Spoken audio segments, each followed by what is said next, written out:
When my grandfather passed away, our entire family gathered for the will reading. Everyone expected the inheritance to be divided equally. At least, that's what they thought. My grandfather and I had always been close.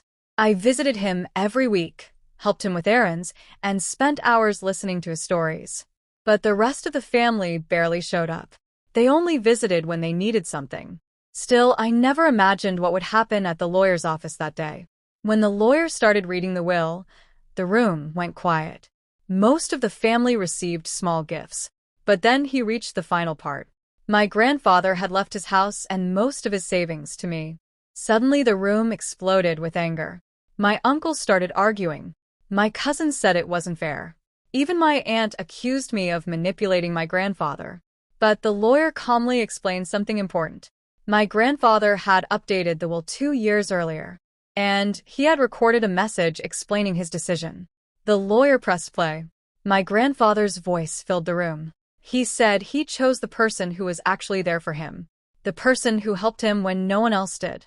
The room went silent, but my family wasn't finished. A week later, one of my cousins suddenly appeared with what he claimed was a new version of the will. According to him, my grandfather had changed everything and left the inheritance to the whole family. Something about it didn't feel right. So I asked the lawyer to examine the document. And that's when everything fell apart. The signature was fake.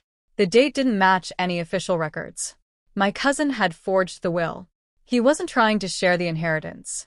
He was trying to steal it. And instead of taking the money, he ended up facing a fraud investigation.